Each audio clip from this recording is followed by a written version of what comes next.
Olá, seja muito bem-vindo ao nosso 11º encontro aqui do grupo de estudos em logoterapia e análise existencial. Meu nome é Otton Júnior, sou psicólogo clínico, especialista em psicologia existencial fenomenológica e humanista. Sou especialista também, tenho pós-graduação em tratamentos dos transtornos de ansiedade e transtornos de pânico. E esse daqui é o nosso grupo de estudos sobre logoterapia e análise existencial. Estamos trabalhando então aqui, ó, o psicoterapia e sentido da vida.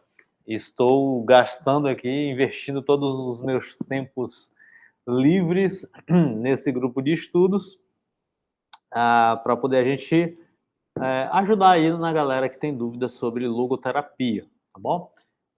Que está começando os estudos ou quer se aprofundar nos estudos. Então, eu estou fazendo uma leitura comentada do livro Psicoterapia e Sentido da Vida, né? E eu decidi fazer isso porque percebo que não tem muito conteúdo desse jeito sobre logoterapia, tá bom? Então, eu vejo muito psicanálise por aí, galera estudando dessa maneira, ah, principalmente psicanálise, né? Que eu acho que é o que tem mais pessoas fazendo grupos de estudo nesse sentido. Mas sobre logoterapia, a galera que divulga logoterapia na internet não faz dessa maneira, né? Faz cursos ou tópicos, temáticas, às vezes ali algumas abordagens às vezes mais práticas e tudo mais, mas não faz de maneira gratuita, pelo menos, né? Não faz o estudo nem a leitura dos livros do Frankl nesses modos que eu estou fazendo aqui. É um defeito? Na questão de defeito, às vezes é questão de proposta mesmo, né? De trabalho e tudo mais, enfim. Mas era algo que eu já queria fazer mesmo, né? O Frankl, graças a Deus, é popular no Brasil, né? Então é uma abordagem que é bastante popular no Brasil. Então não se tem preocupação, vamos dizer assim, em relação a não deve fazer isso, não deve fazer, enfim, questão de mercado e tal. Acho que isso está mais que superado, né? Domínio público. Eu já estudo logoterapia um pouquinho, há algum tempo. E aí eu decidi, então, compartilhar, né? Fazer, não sei se eu vou fazer de todos os livros e tal, mas desse aqui do Psicoterapia e Sentido da Vida, a gente já iniciou e é bem interessante se fazer. Talvez Teoria e Terapia das Neuroses, né? Terapia e Teoria das Neuroses. Eu nunca sei a ordem, mas seria um bom livro para a gente trabalhar, talvez eu faça. E Fundamentos Antropológicos da Psicoterapia também. É um muito bom, talvez eu faça. Dele. E aí, possivelmente, algum da Elizabeth Lucas. Talvez o principal que a gente precisa trabalhar seja a força desafiadora do espírito, que é a dimensão noética. Então, seria bastante interessante a gente trabalhá-lo. E talvez algum do Garcia Pintos, eu acho que é dele, onde psicopatologia, que eu acredito não ter em português. Nunca vi em português. Aí vou ver se eu consigo uma versão em espanhol para a gente trabalhar, né, que trabalha com psicopatologia fenomenológica também, que velho, é um conteúdo que aqui no Brasil nunca vi. E talvez alguma discussão mais filosófica, a gente vai trabalhar o Tratado de Logoterapia do do Ivo Studart, tá? Que é um trabalho mais filosófico, influências filosóficas, então é bem interessante, a gente pode acabar trabalhando. Então serão conteúdos mais aprofundados, nada de introdução nem nada disso. Então serão conteúdos mais aprofundados. Talvez a vontade de sentido, é um clássico. Talvez, mas vamos ver mais para frente.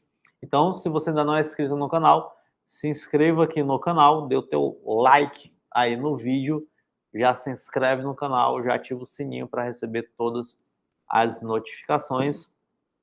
Compartilha com uma pessoa que tem interesse por logoterapia e análise existencial e que deseja aprofundar ali os seus estudos. Então, compartilha, tenho certeza que esse vídeo pode ajudar muita gente. Se tu tem interesse também em fazer supervisão clínica em logoterapia, manda aqui embaixo no WhatsApp do Instituto de Psicologia e Ansiedade.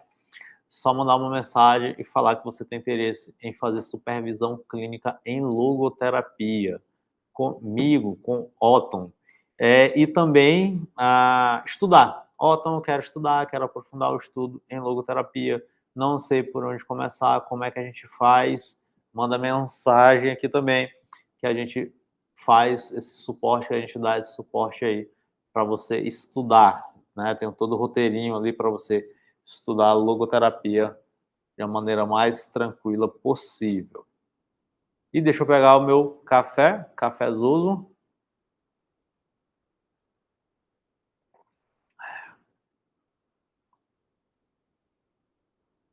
Café da tarde, eu tô com uma espinha bem aqui, uma arota, e tá me doendo, ó. E eu tava assistindo ainda há pouco, antes da gente começar, eu tava assistindo ainda há pouco um vídeo do Oscar Schmidt. Ele sendo homenageado, eu já tinha assistido esse discurso dele, né? Ele sendo homenageado no Hall da Fama lá nos Estados Unidos do basquete. E uma vida plena de sentido, né? 2024 aqui, enquanto eu estou gravando esse vídeo, no ano que eu estou gravando esse vídeo, ele ainda é uma pessoa viva, né? Um brasileiro vivo. E eu sempre me emociono assim com pessoas que conseguiram realizar sentido, né? Sempre me emociono, né? Principalmente porque é uma vida repleta de sentido, cara. No esporte ali, ele realizou muito, né? A galera tem ele como referência, ou considera o melhor, um dos melhores, mas quiçá o melhor jogador fora do circuito da NBA de todos os tempos. Então você tem noção do que é isso. Ele jogou na Europa há muito tempo, jogou aqui no Brasil há muito tempo, é considerado por muitos um dos maiores pontuadores do basquete, da história do basquete.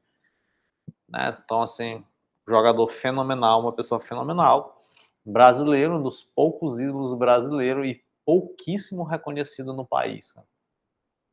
Assim, pouca mídia, o jargão do futebol, quem gosta do futebol, né? Tem um jargão na internet que diz assim, pouca mídia e muito futebol. E o Oscar é isto. O Oscar é isto. Pouca mídia e muito basquetebol. Então, antes de compartilhar minha tela com você, hoje, agora, nós vamos... Eu vou querer trabalhar 2 tópicos com você hoje. Né? Eu disse que ia trabalhar um tópico por vídeo, mas hoje eu vou trabalhar 2, que o primeiro é eutanásia e o segundo, o suicídio. A gente teria, logicamente, de repente, alguma discussão sobre bioética, ética, de maneira geral aqui, né, para ampliar, de repente, essa discussão, mas não é o caso aqui nesse vídeo. Né? Nós vamos ler o que o Frank colocar aqui para a gente enquanto texto, comentar o texto, vou tentar não extrapolar tanto, né? No vídeo passado eu contei muita resenha aí, vou tentar só me ater ao texto mesmo, tá bom? Tenha paciência comigo. Então, eu vou tentar trabalhar hoje aqui 2 tópicos, eutanásia e suicídio.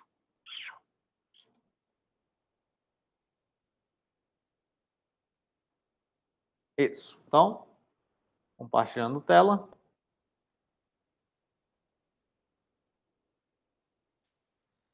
Simbora, mudei minha cadeira aqui, porque minha cadeira tá...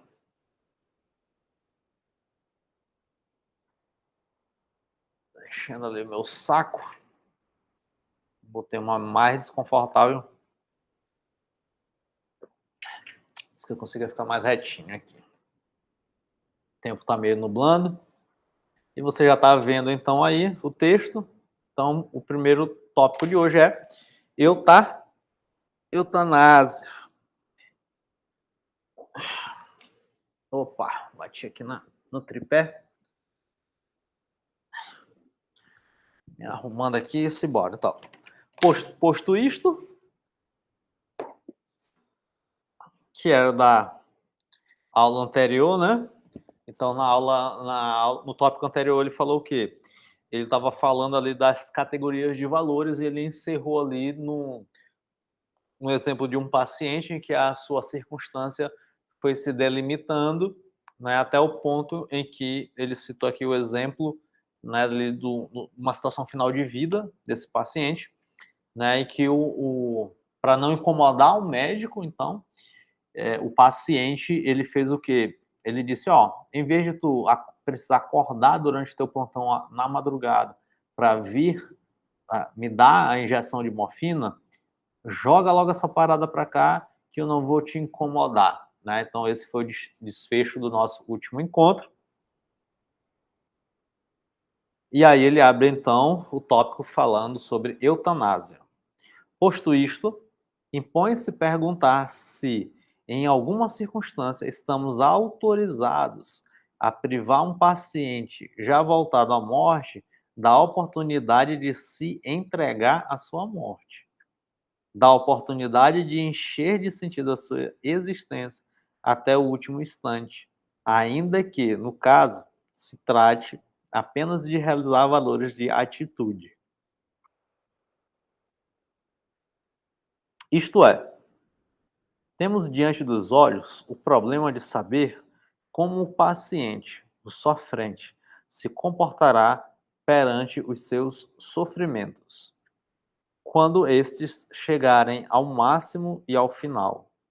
O morrer do paciente, contanto que se trate real e exclusivamente do seu morrer, faz parte, a rigor, da sua vida e encerra-lhe numa totalidade de sentido. O problema com que aqui deparamos é o problema da eutanásia, não no sentido de alívio prestado ao moribundo, mas no sentido amplo de golpe de misericórdia. Então vamos ver aqui, Franca é a favor da eutanásia, como é que é? Mamilos polêmicos, né? A eutanásia, no sentido mais estrito da palavra, nunca constituiu problema para o médico. A mitigação das ânsias da morte mediante medicamentos é coisa evidente, sendo igualmente uma questão de fato o momento indicado para efetivá-la, de modo que é supérfluo discuti-lo no plano dos princípios. Então, quer dizer, ó, nunca foi uma questão assim, por quê? Porque embora diminuir o sofrimento, fazendo uma aplicação medicamentosa, né? Aí é que é um sentido que ele está atribuindo para a eutanásia, né? Então, nesse sentido de diminuir o sofrimento, né, para conseguir ali, sei lá, fazer a pessoa suportar um estado, uma condição de final de vida ou de saúde complicada, então médico nenhum tem receio nesse sentido, né? Mas bora ver aqui, né, dando um próximo passo. Então, o que que o Frank vai falar, né? Mas, afora este tipo de alívio ao moribundo, para além da eutanásia no sentido estrito da palavra, tem-se feito tentativas, e em vários lugares, para consentir legalmente a livre eliminação das chamadas vidas inúteis. A este propósito, cumpre alinhar as seguintes considerações. Em primeiro lugar, e contestando tais tentativas, forçoso é reconhecer que o médico não foi chamado a julgar do valor ou não valor de uma vida humana. A sociedade humana apenas o destinou a prestar ajuda onde puder e aliviar as dores onde estiver que fazê-lo, a curar os homens na medida em que isso estiver ao seu alcance e a cuidar deles, quando tal já não lhe for possível.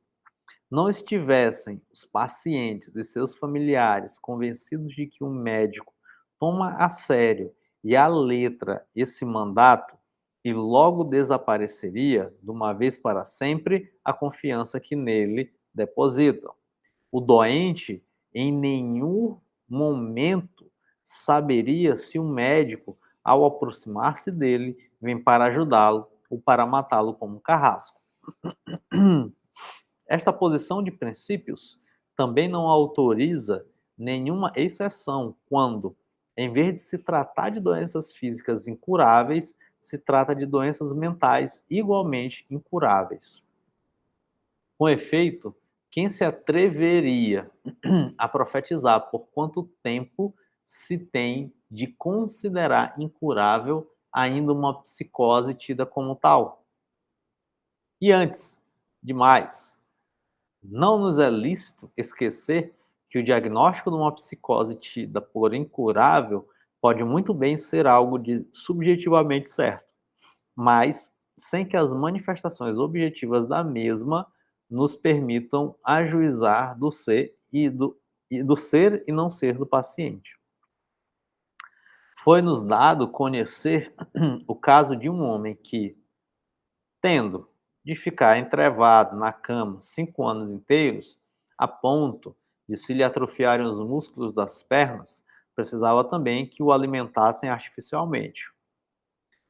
Se tivesse mostrado este caso a certos médicos, que costuma haver pelos hospitais, com certeza que algum deles teria formulado a pergunta típica: não seria melhor acabar com a vida de um homem assim? Pois bem, o futuro tinha preparado a melhor resposta a essa pergunta. Um dia, o nosso paciente pediu que lhe consentissem tomar uma refeição normal e mostrou vontade de se levantar.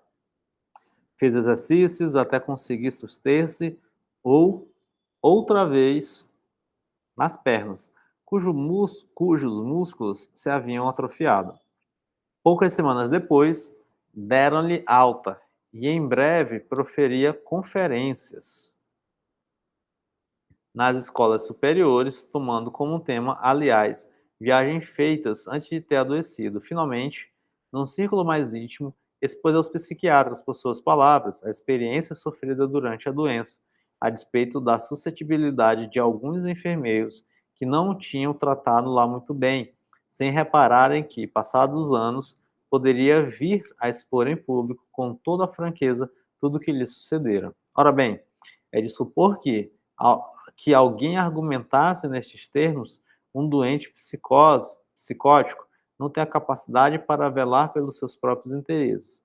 Por isso, nós, os médicos, como em representação de sua vontade enferma, temos de decidir pela sua morte, sendo de admitir que o próprio doente poria termo à vida se a noite que lhe envolve o espírito o não impedisse de se aperceber da sua defeituosidade.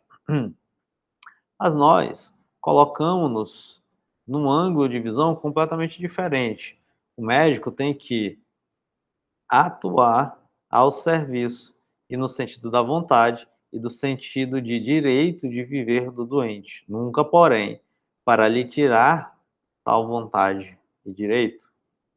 É muito instrutivo a este respeito o caso de um médico novo, vitimado por um melanosarcoma, por ele já corretamente diagnosticado.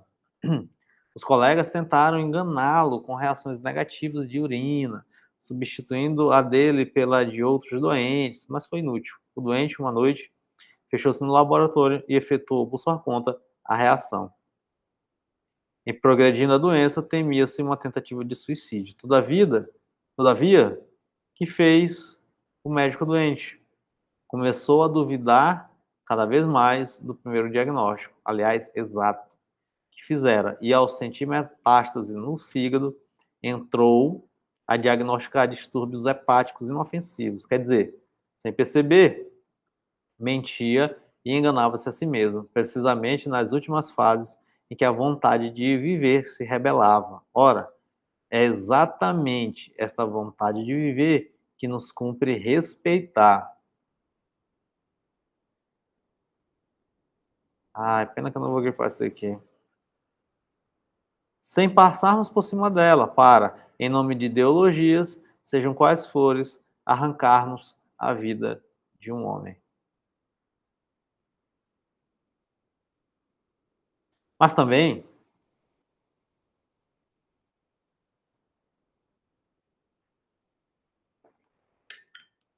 se recorre frequentemente a outro argumento.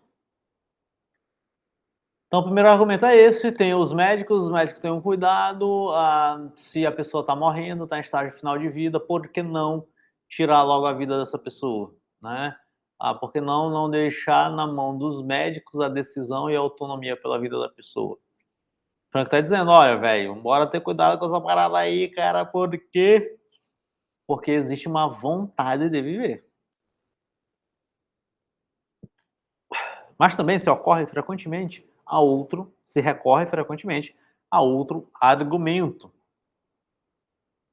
É o argumento dos que se referem ao fato de os doentes mentais incuráveis, especialmente os que já nasceram com uma inferioridade de espírito, representarem uma carga econômica para a sociedade humana, sendo improdutivos e inteiramente inúteis para a comunidade. Todavia, o que quer dizer desta argumentação?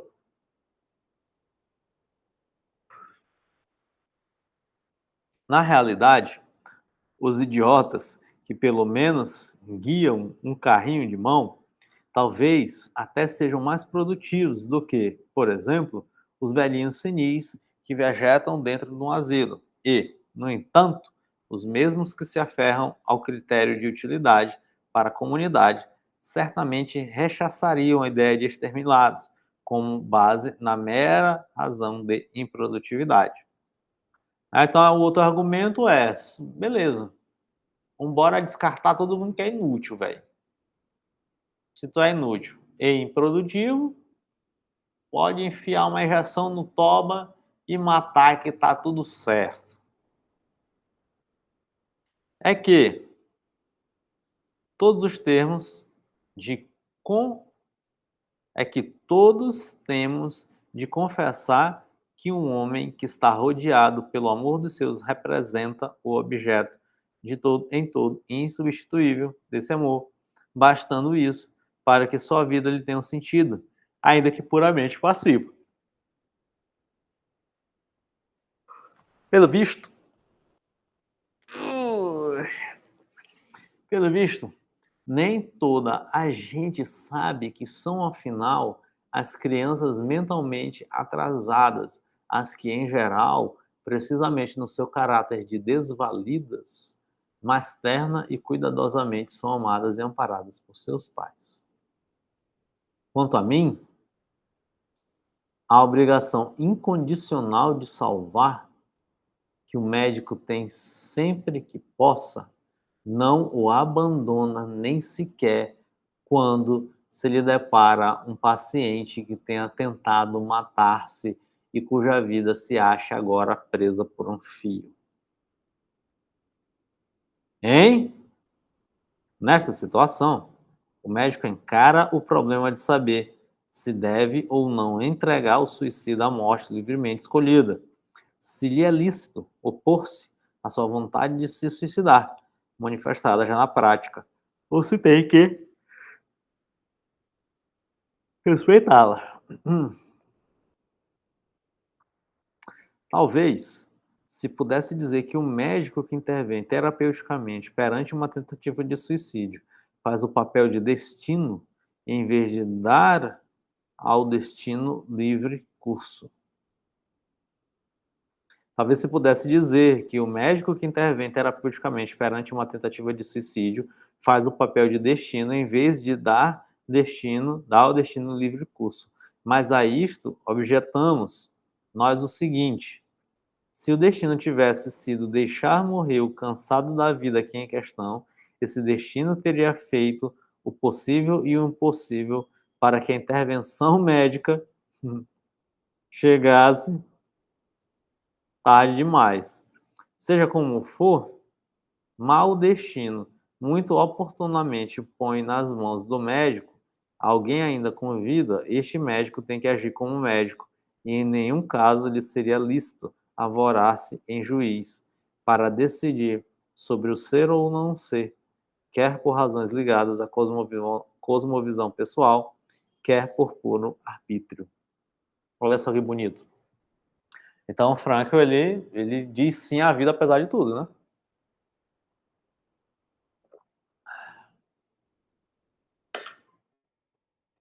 Isso daqui vai de encontro a terapias ou terapeutas ou ideias de que o paciente é livre e ele pode decidir o que fazer com a vida dele e tal. Então, isso daqui é uma provocação, né? E é lógico que hoje a gente já entende, já é meio que consenso terapêutico, psicológico, né, de que a ideação de suicídio é um sintoma de um transtorno emocional, né? Então é uma sintomatologia. Então, se a pessoa apresenta esse tipo de sintoma, né, esse tipo de ou ideação, né, no sentido somente de elaboração de pensamento, ou tentativas no sentido de atos, né, de suicídio, de pelo menos de tentativa de suicídio. Então já entende-se como uma possibilidade de transtorno mental, tá? Então já é consenso, né? Não é a pessoa ter esse tipo de ideação, beleza. Inclusive, ele vai trabalhar agora aqui o suicídio, né? Em cima ele está falando da eutanásia em si, né? Então mais da questão da responsabilidade médica, né? E às vezes de um argumento utilitarista e de um argumento meio generalizante, né? O utilitarista é, beleza, essa pessoa aqui não é útil para a sociedade, bora descartar aqui a vida dessa pessoa. Pronto. E o outro é o argumento mais generalizante, que é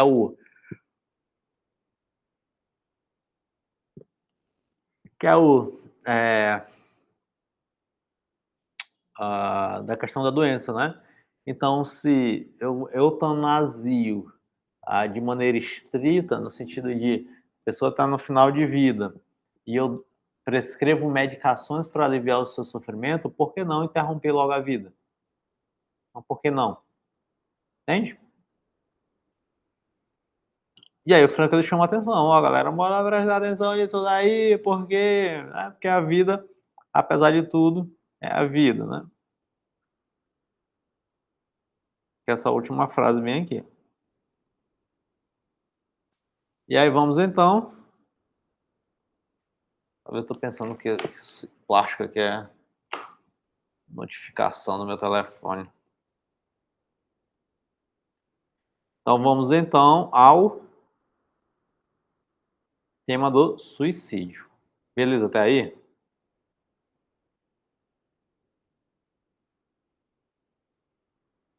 Se tiver alguma dúvida, me diz aí a pergunta nos comentários. Comentários.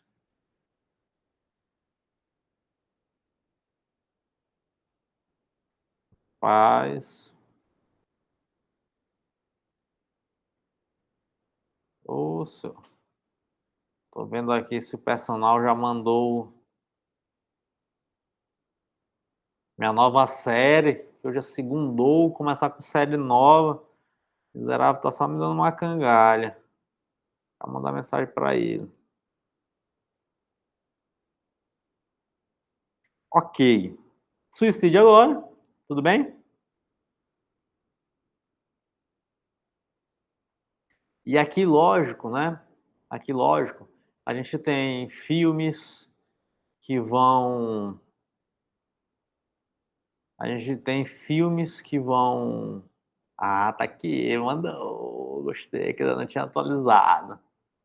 Gostei. Já vi minha série aqui. Série nova para treinar. Vai fazer o login aqui. Beleza.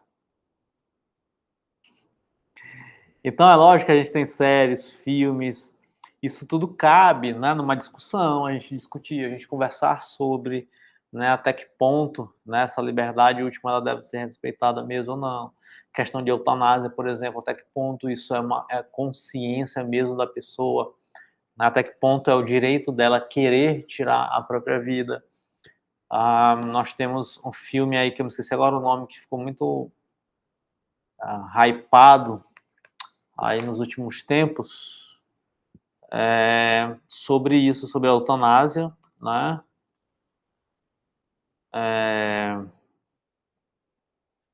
que é até uma doidinha com a meia colorida. Como Eu Era Antes de Você, né. Então um filme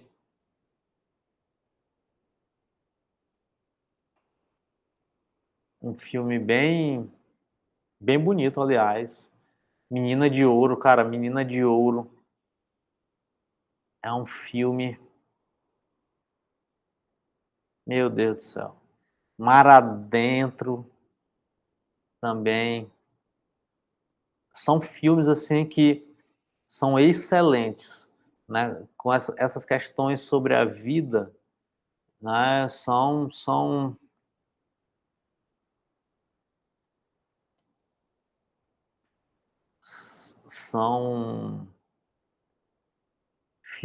filmes, são questões, assim, excelentes, excelentes mesmo. Tô tentando lembrar o nome da atriz do Como Eu Era Antes de Você. Emilia Clarke. Emilia Clarke fez qual filme? Game of Thrones, né?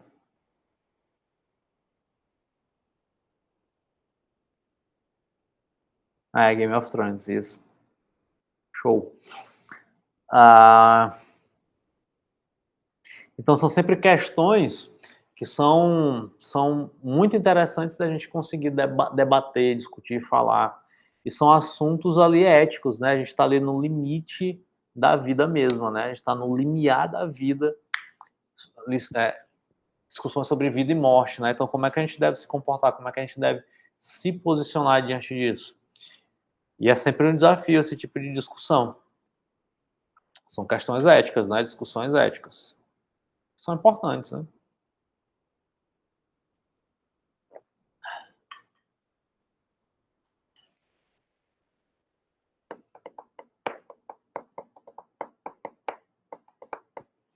Ok, let's bora. Isso dá ideia para muito conteúdo mesmo.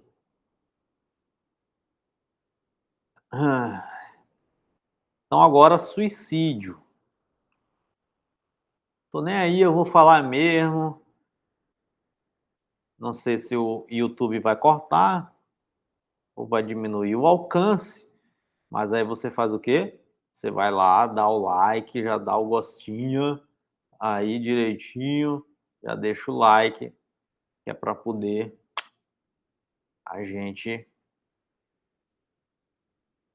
a gente trabalhar essa parada. E a gente não perder então o alcance e poder continuar falando.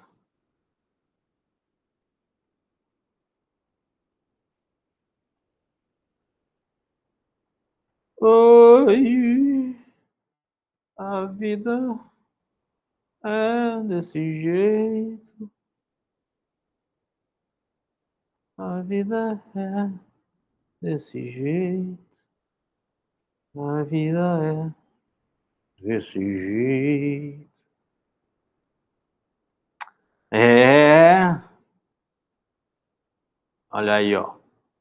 Hoje, segunda-feira, vou malhar peito, ombro e tríceps.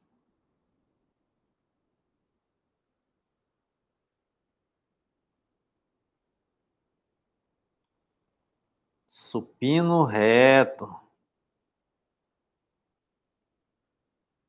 flexão de braço. Aí é loucura. Supino inclinado, crucifixo, isso daqui é chato. Crucifixo máquina, desenvolvimento máquina, elevação lateral. Esse Facebook aqui é top.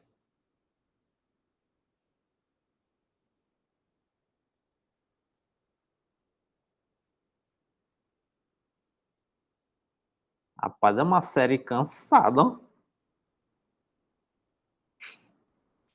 Aí tu deve estar pensando assim, bicho, que diabo é que tu tá olhando série em vez de tu tá fazendo as tuas coisas aí, rapaz? É. Vamos lá, vamos lá. Suicídio. Dá uma dinâmica, dá uma distração aqui. Vamos lá. Até aqui abordamos o problema do suicídio discutindo as possíveis posições do médico que o observa de fora.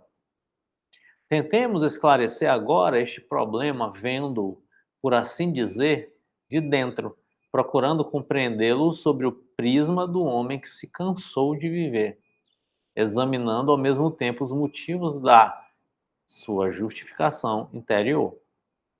E isso daqui é importante porque é exatamente isso daqui, ó.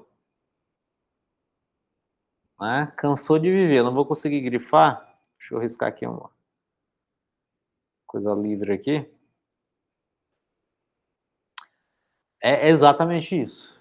Né? Então, quando a gente pega pacientes, pessoas que, né, já tentaram, pô, já tentei terapia, já estou nessa há muito tempo, não consigo desenrolar. Nossa, velho, é o que a gente percebe, é, é isso, né? Que a pessoa ela de fato cansou de viver. Deixa eu mudar aqui a câmera, o tempo está meio nublando. E é justamente isso, né? Então a gente tem essa perspectiva de que a pessoa ela cansou de viver e essa é a fala dela. É isso que ela diz, é isso que ela diz. Poxa, eu cansei de viver, cansei de viver. E é isso. Isso daqui é. Quantas pessoas eu já não ouvi na clínica que relatam isso, né? Pessoas, por exemplo, pessoas com, principalmente com transtorno de ansiedade generalizada, que têm pensamentos intrusivos, pessoas também com transtorno obsessivo compulsivo, né? Então tem costume de relatar isso, o cansaço de viver, cansada de viver, cansada de ter esses pensamentos aqui, cansada de sentir cansada, né? Então é isso, né? Então a pessoa ela cansa de viver, mas não é que ela cansa do modo, né? Do modo como ela tem vivido, que muitas vezes não é um modo que ela quer, lógico, né? Ela quer um modo saudável, mais funcional, sem transtornos mentais, né? Então, como manter, né, viva uma pessoa que já cansou de pensar todo dia a olhar para a filha que pode pegar uma faca na cozinha e matar a filha. É um típico pensamento intrusivo.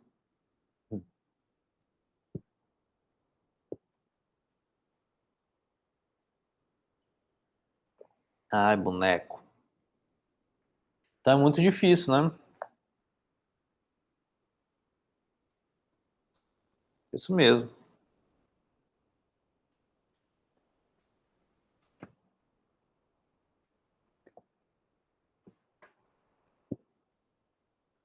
Cara, eu tenho muita história de paciente assim e de êxito terapêutico, sabe? É pena não poder compartilhar, assim. Tipo, numa aula pública, assim, mas numa privada a gente consegue, sem estar gravando nem nada, a gente consegue compartilhar. Mas eu fico lembrando, assim, sempre dos pacientes que chegam querendo desistir, hum, querendo desistir mesmo. E a gente consegue trabalhar em terapia, consegue ajudar, gerar compreensões de significados, e a pessoa continuar a viver isso de verdade mesmo, poxa, não tem preço, certo? Parece propaganda da Mastercard, né, mas de verdade não tem preço, sim. É uma das recompensas maiores da minha profissão, sem dúvida nenhuma é essa, sem dúvida nenhuma. Olha a pessoa assim que, poxa, chegou querendo desistir, ela decide continuar. Eu fico emocionado, ó. Já se tem falado do chamado suicídio balanço. Com isto, quer-se dizer que um homem só se poderia decidir por uma morte voluntária baseando-se num balanço que faz sua vida inteira. Até que ponto este balanço, enquanto balanço do prazer, teria que ser forçosamente negativo. Já ouvimos ao examinar o problema do prazer como sentido da vida. O que aqui nos ocupa, portanto, é apenas o problema de saber se alguma vez o balanço do valor da vida pode ser tão negativo que o continuar a viver chegue necessariamente a figurar-se sem valor. Ora bem, nós temos por duvidoso que o homem esteja em condições de fazer um balanço da vida com objetividade suficiente. Isto vale designadamente para a afirmação de que uma determinada situação não tem saída ou tem por única saída o suicídio. Por muito que essa afirmação corresponda a uma convicção, tal convicção continua a ser algo de subjetivo. Mesmo que apenas um dentre os muitos que tentam suicídio por estarem convencidos de não haver saída para a situação, não tivesse tido razão,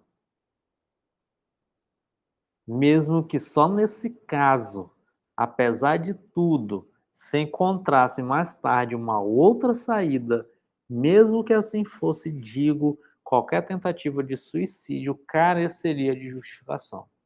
Então, ele não aprova de maneira nenhuma a justificação do suicídio. Com efeito, a convicção subjetiva é, afinal, a mesma firme convicção em todos aqueles que se decidem pelo suicídio. E nenhum deles pode saber de antemão se precisamente a sua convicção é objetiva e fundamentada, ou, pelo contrário, não virá a ser desmentida pelo acontecer das próximas horas, aquelas horas que, dadas certas circunstâncias, não viverá mais. Então é isso. Né, então a pessoa que se decide pelo suicídio, né, hoje nós temos um entendimento de que ela quer se livrar da dor dela, né, esse cansaço de viver do modo que se vive. Então por isso ela opta pelo suicídio, né, por isso ela decide ali pelo suicídio.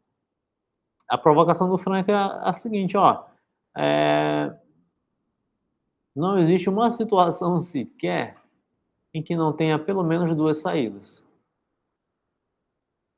Não existe, não há nenhuma circunstância. Principalmente quando tem o recurso do valor de atitude. Então a pessoa acha que não tem saída nenhuma, mas mesmo assim ela tem o recurso do valor de atitude. Valor de atitude. Isso é forte demais. E aí ele está dizendo, ele está argumentando o quê? Que a convicção, né, de que uma pessoa que opta, ou que poderia optar pelo suicídio, essa convicção ela é sempre subjetiva, né? E com efeito, ela nunca vai saber se a sua convicção é objetiva e fundamentada suficientemente na realidade. Porque ela não sabe se essa convicção vai ser contradizida nos momentos seguintes.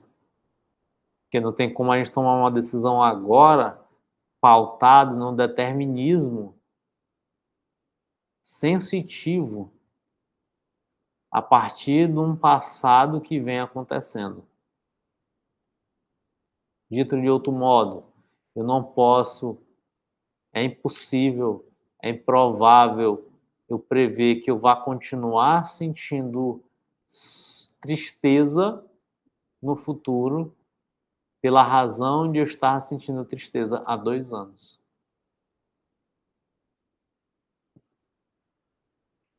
No plano puramente teórico, continuou o nosso autor, seria perfeitamente concebível que um suicídio se justificasse, uma vez ou outra, como sacrifício conscientemente oferecido.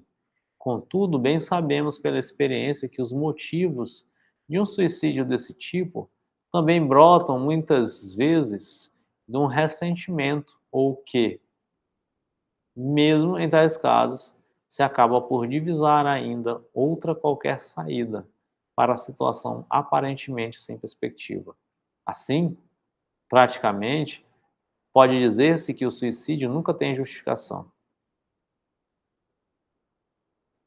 Nem sequer o suicídio expiatório, porque, assim como torna impossível, no sentido da realização de valores de atitude, o crescer e amadurecer pela dor genuína, assim também impossibilita o reparar, de um modo ou do outro, a dor infligida a outrem. O que o suicídio faz, isso sim, é perpetuar o passado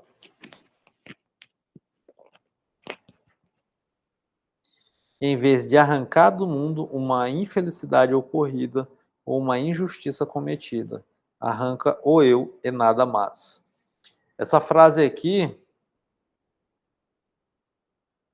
vou botar em azul aqui, salvo engano, ela é uma frase conhecida, né? Ou pelo menos assim, que eu me recordo bastante do Frank.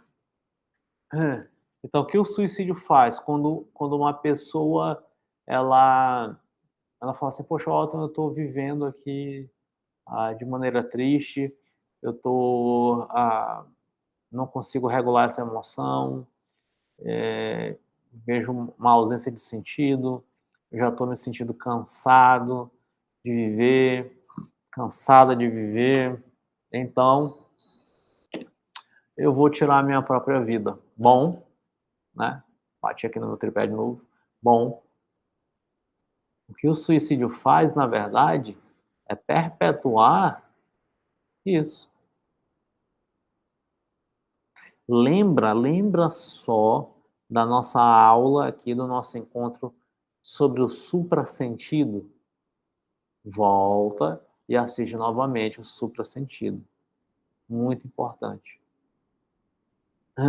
Então, o que o suicídio faz é perpetuar o passado.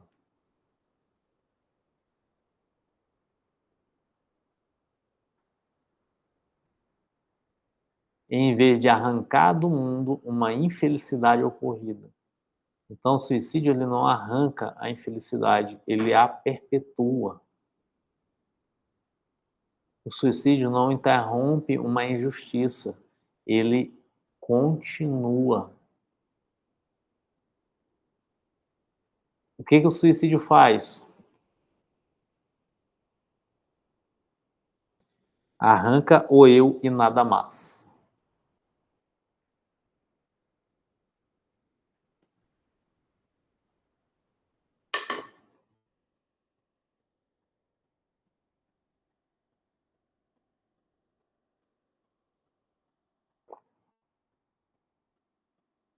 Percebe? Percebe que o suicídio ele arranca o eu, ele perpetua o passado. O passado ele não tem como ser mudado. Lembra? O passado é um depósito perpétuo daquilo que aconteceu.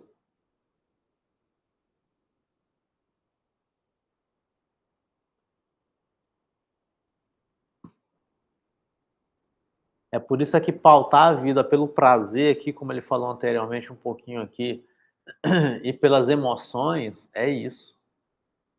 Então, muitas vezes a questão do suicídio, ela está pautada, lógica, né, nas emoções, muitas vezes, na parte afetiva, né.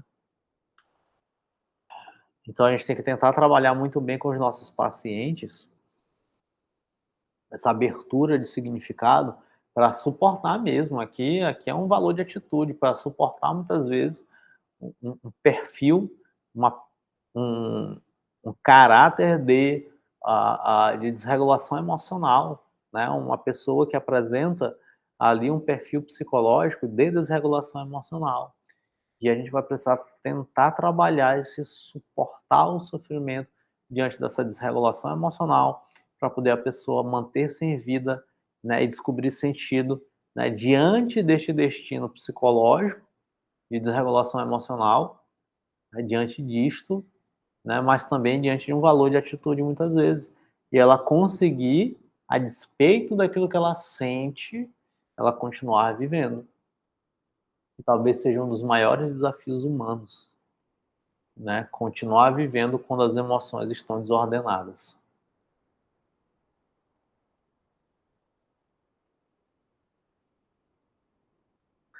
Detenhamos-nos agora naqueles casos em que os motivos dependem de estados enfermiços da alma.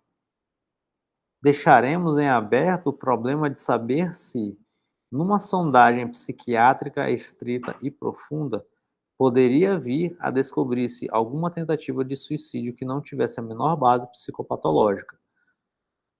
O que aqui nos interessa é antes estabelecer que, em todos os casos, estamos obrigados a demonstrar aos cansados da vida o contrassentido do suicídio, o incondicional caráter de sentido que a vida sempre tem. E isto mediante uma crítica imanente e uma argumentação baseada em elementos objetivos, quer dizer, recorrendo aos meios da logoterapia.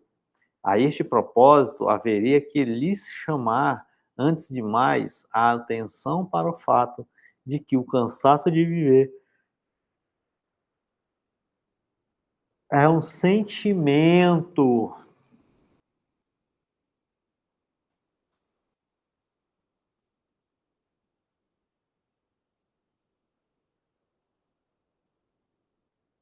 Nunca um sentimento podendo representar, porém, um argumento.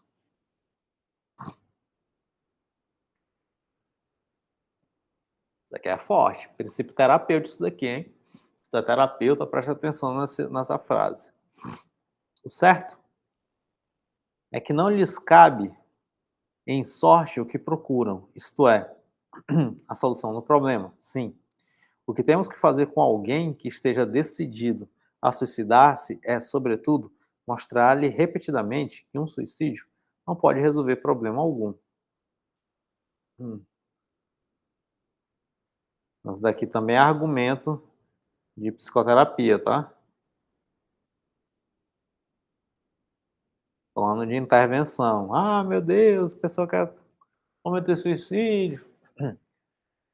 Daqui é plano de intervenção.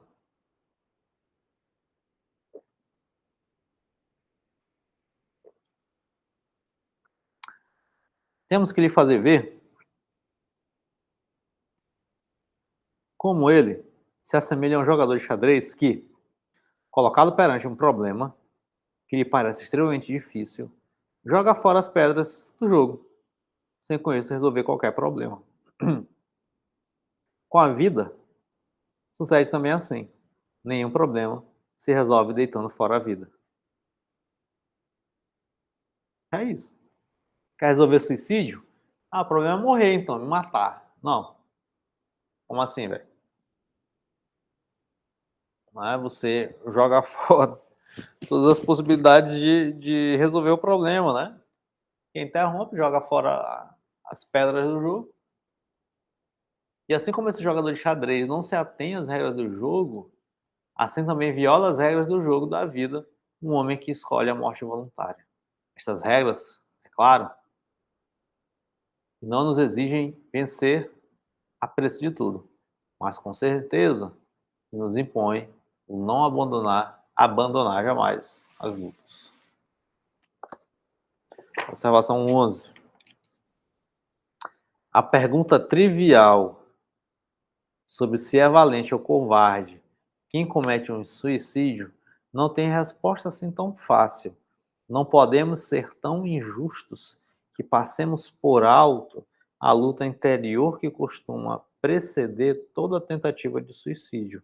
Assim, não nos resta senão dizer isto: o suicida é valente perante a morte, mas covarde perante a vida. Isso daqui nem estava grifado, mas eu vou até grifar aqui, velho.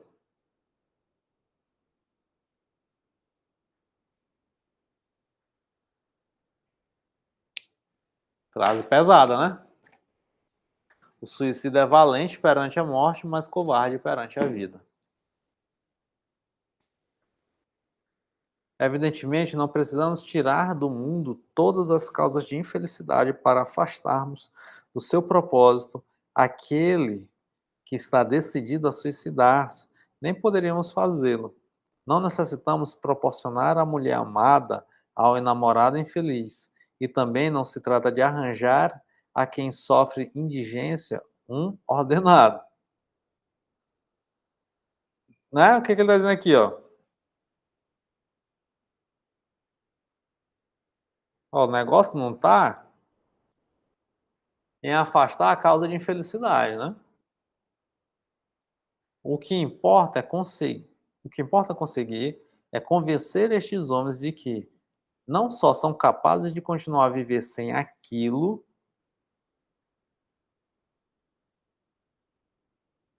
que, por uma razão ou por outra, não podem ter,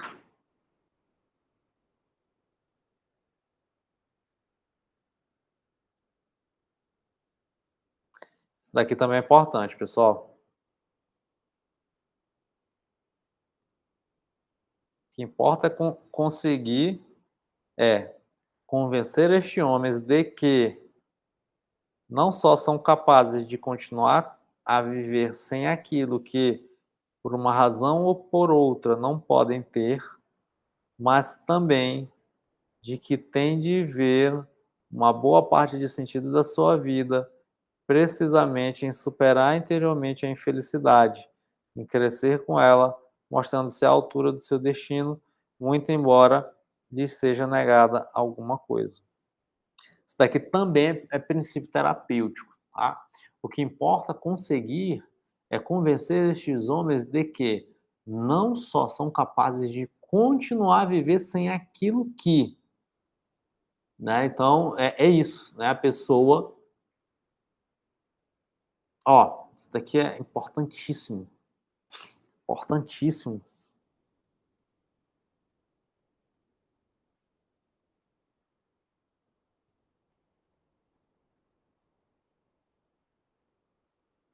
Então, vamos lá. A pessoa está cansada de viver, certo? Deixa eu botar aqui uma atenção. Tá. A pessoa está cansada de viver. Por quê?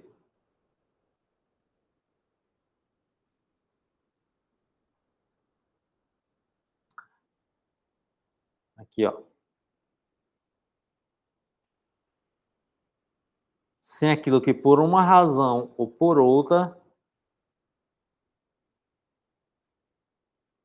não pode ter.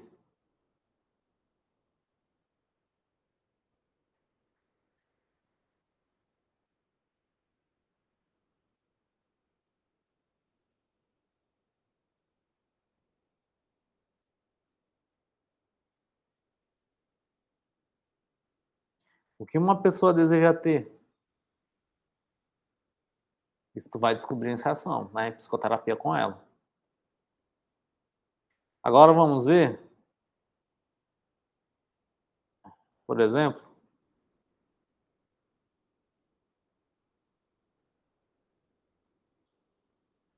que uma pessoa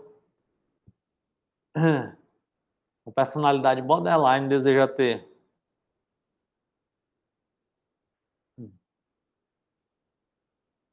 Ela não deseja, ela teme abandono real. Então, se ela teme abandono real ou imaginado, né, então ela deseja ter um acolhimento, uma integração, ela não suporta abandono e rejeição. Só que para ela ter uma relação íntima com alguém, ela vai precisar o que? Aprender a lidar com este abandono e rejeição. Não é isso?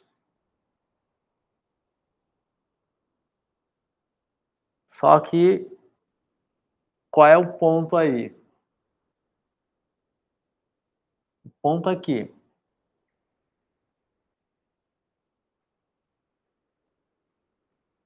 a pessoa borderline, ela deseja ter estabilidade, regulação emocional e ela deseja ter o acolhimento, em contraposição ao abandono, tá?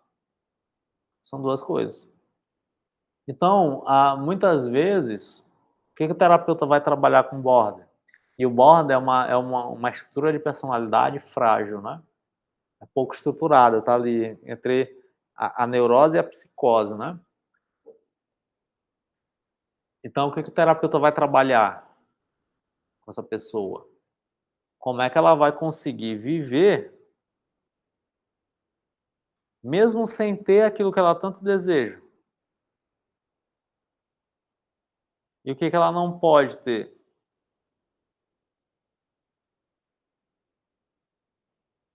Relações em que existe a possibilidade de ser abandonada. Por que que uma pessoa com ansiedade generalizada não pode ter? Dificilmente ela vai alcançar pensamentos tranquilos, poucas preocupações, entende? Então, como é que a pessoa consegue viver sem ter aquilo que ela tanto deseja? E aí aqui muitas vezes esse desejo, e é por isso que eu abri isso daqui, muitas vezes esse desejo aqui tá na parte afetiva. Muitas vezes esse desejo está na parte afetiva. Não é assim: "Ah, meu Deus do céu, eu queria tanto ter dinheiro e eu não consigo", não é isso, é a parte afetiva. Com pessoas ansiosas, muitas vezes, é a parte cognitiva, pensamento mesmo,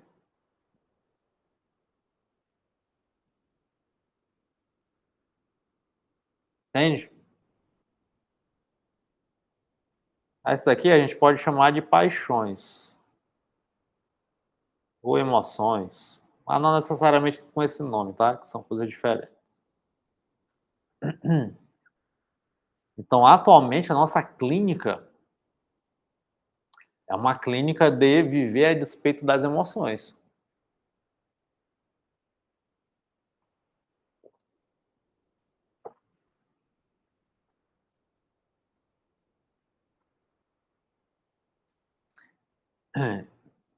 Então, como é que eu consigo convencer uma pessoa a continuar vivendo a despeito daquilo que ela não pode ter, mas também, né, de que uma boa parte do sentido da vida dessa pessoa está precisamente, ou pode estar precisamente, em superar interiormente esse estado.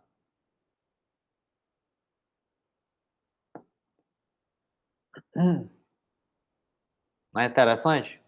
Que aqui a gente traz uma lógica de uma argumentação muito boa.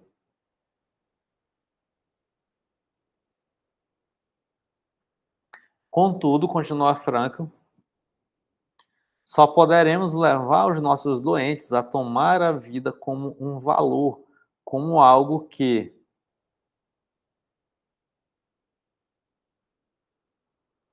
sempre tem um sentido. Aí aqui é importante, por quê? Porque alguns críticos da logoterapia vão dizer assim: espera aí, será se a vida sempre tem sentido? Mas o que que a galera não entende, tá? O que que a galera não entende? É que esse sentido dele é na conceituação dele. Não é isso desse sentido abstrato e tudo mais, não é isso. Então, no conceito do Franco, sim, a vida sempre tem um sentido, tá bom? Então a gente usando a conceitualização, o conceito de sentido do Viktor Frankl, sim, a vida sempre tem um sentido. Então quem critica nesse ponto de: "Ah, nem sempre a vida tem sentido", e critica a logoterapia nesse sentido, é porque não entende. Você tá partindo de um outro pressuposto, de um sentido da vida numa maneira um pouco mais abstrata, né, que não está envolvendo as categorias de sentido do Viktor Frankl, tá bom? Então, nesse sentido dele, a categoria dele, sim, a vida sempre tem um sentido. Se estivermos em condições de lhe dar à vida um conteúdo, de os levar a encontrar na sua existência uma meta, uma finalidade. Por outras palavras, se os sabemos por diante de uma missão. Aí aqui também uma frase que é do Nietzsche, mas que se popularizou muito com Frankl, Quando se tem na vida um porquê, qualquer como se pode suportar. Então, Franco ele repete essa citação em várias obras. Observação 12. Aqui tem a frase, né? Basta um homem pôr a claro o porquê da sua vida para pouco se importar com o preço do seu como. There Really Is a Match. 3 volumes. É isso daí. Basta um homem pôr a claro o porquê da sua vida para pouco se importar com o preço do seu como. Uma frase forte, né? Tô ficando com frio. Uma nublada aqui no tempo. De fato, o saber-se incumbido de uma missão na vida tem um valor psicoterápico e psicohigiênico extraordinário. Estamos em dizer que não há nada de mais apropriado para que um homem vença ou suporte dificuldades objetivas ou transtornos subjetivos do que a consciência de ter na vida uma missão a cumprir. Contanto que ela seja talhada, por assim dizer, com caráter pessoal, representando o que efetivamente se pode denominar uma missão. Né? Então aqui ele já vai inserir outro conceito, né? E sendo tanto mais eficaz, de resto, quanto mais pessoal for. Então, quanto mais particular for essa missão, então mais efeito terá. Quanto mais essa pessoa sentir-se chamada a uma missão de caráter pessoal, então mais efeitos positivos, terapêuticos e psicohigiênicos terá. Tal missão torna o seu titular insubstituível e confere à vida o valor de algo único. É isso. Então, se a missão for pessoal, então isso torna o detentor dessa missão, que é pessoal, insubstituível. E a consequência disso é conferir à vida o valor de algo único. A frase de Nietzsche, que citamos, dá a entender também que o como da vida, e portanto quaisquer circunstâncias penosas que a acompanhem, passa para segundo plano, no momento e na medida em que, para o primeiro plano, passar o porquê.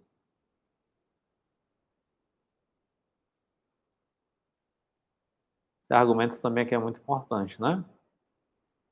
Então, o como da vida, portanto, quaisquer circunstâncias penosas que possa acompanhar uma pessoa, passa para segundo plano. E aqui, ó, de novo, vamos ressaltar que atualmente nós temos uma clínica das emoções, uma clínica afetiva, tá bom? Isso é muito importante a gente ressaltar, porque quando a gente lê um negócio desse, muitas vezes a gente pode correr o risco de associar a circunstância social, a circunstância ambiental, né? E de longe a gente associa a as circunstâncias psíquicas, afetivas, emocionais.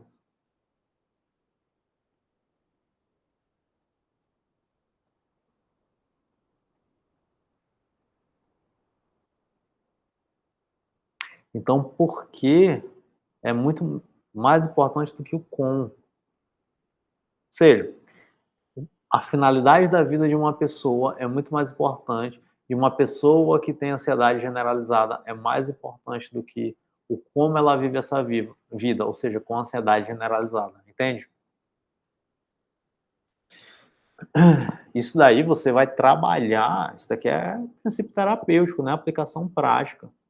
Você vai trabalhar isso junto com a pessoa.